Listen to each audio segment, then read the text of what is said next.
Olá a todos. Bom, disponibilizei para vocês aí no AVA um material sobre curtose. Então eu vou fazer esse vídeo aqui explicando esse conteúdo e depois eu vou fazer dois vídeos complementares fazendo passo a passo de como calcular a curtose como um todo. Aqui eu vou fazer apenas uma definição de o que é curtose, né, e como a gente vai analisar os coeficientes de curtose, e posteriormente farei então esses vídeos dizendo como fazer. Então, o que significa curtose? Curtose, né, assim como a gente fazia as medidas de tendência central, a curtose também é uma medida, e nós vamos analisar a curtose de um conjunto de dados. Então, seja o conjunto de dados que for, nós temos como analisar esse grau de curtose.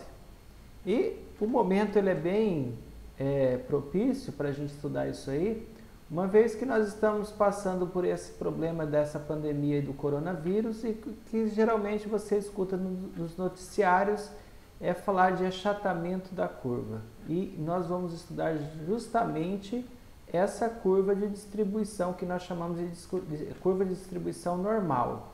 Então, significa, como eu disse, a gente fazer ou verificar esse grau de achatamento, ou seja, saber se a curva de frequência que representa o conjunto é mais afilada, né, ou seja, aquela mais pontiaguda, ou ela é mais achatada em relação a uma curva padrão, que a gente chama de curva normal. Então, quando se defende lá o isolamento social para que a gente faça o achatamento da curva epidemiológica, né, justamente o que eles buscam ali é diminuir, no caso, diminuir a curtose ou aumentar o achatamento dessa curva.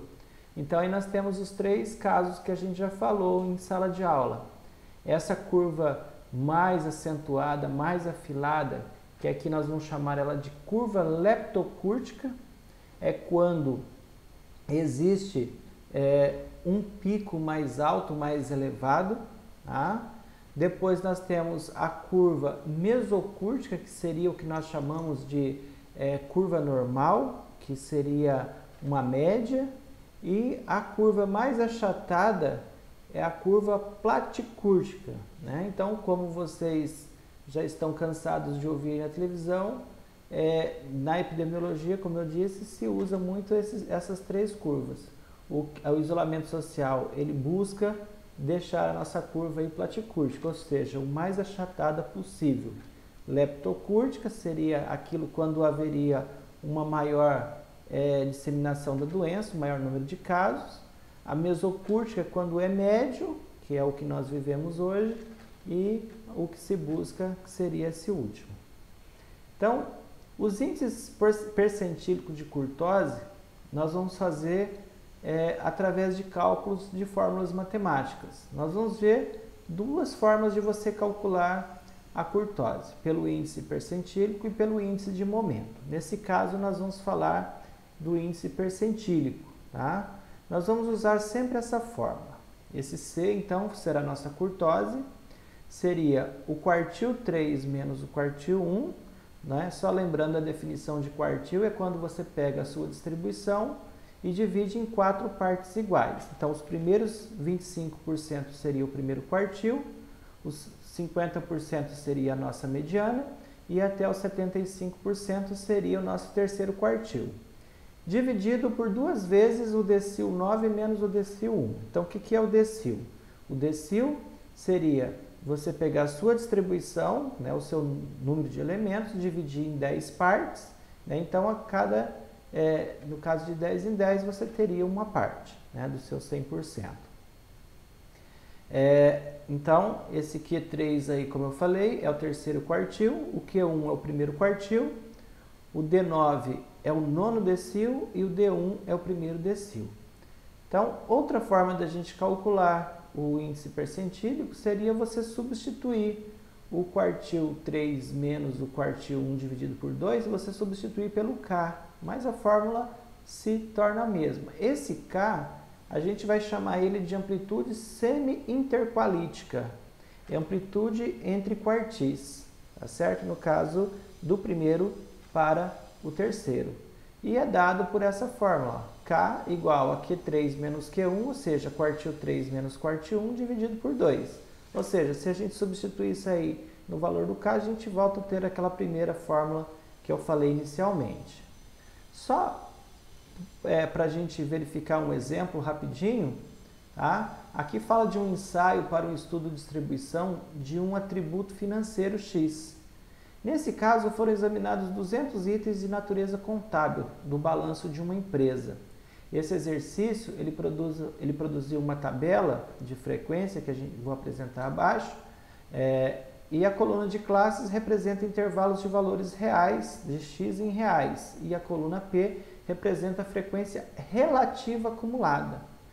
E, nesse caso, não existem observações coincidentes com os extremos de classes, ou seja, é aquela questão de intervalo aberto, fechado à esquerda, aberto à direita. Então, não vai ter fechado à direita nenhum intervalo e, no caso, fechado à esquerda do outro intervalo subsequente, né? Então, aqui eu vou fazer ele bem rapidinho, só para mostrar para vocês como é feito o cálculo, que aí nós temos as classes, né?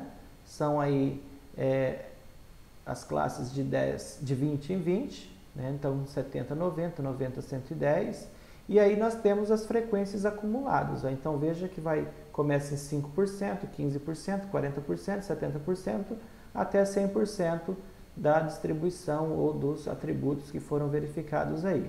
Aí pede para assinalar ou encontrar o valor da curtose, né? No caso, dentre essas opções.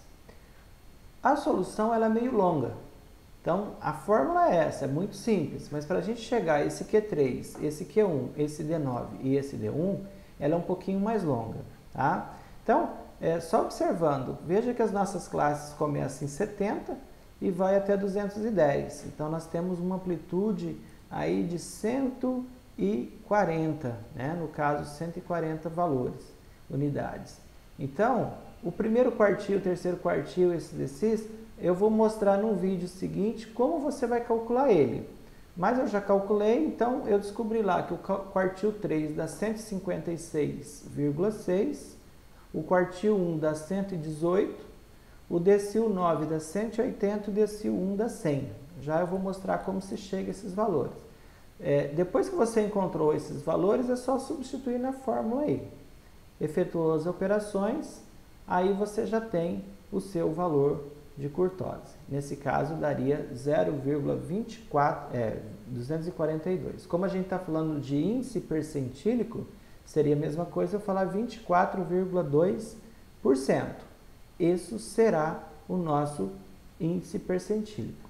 Aí também nós temos outra situação. Depois nós temos que fazer a interpretação desse índice. Se a nossa curva vai ser leptocúrtica, vai ser mesocúrtica. Então, isso, para você fazer essa comparação, nós precisamos de um outro parâmetro que eu vou estar falando logo em seguida. Então, vejam o vídeo de como calcular os quartis e os decis.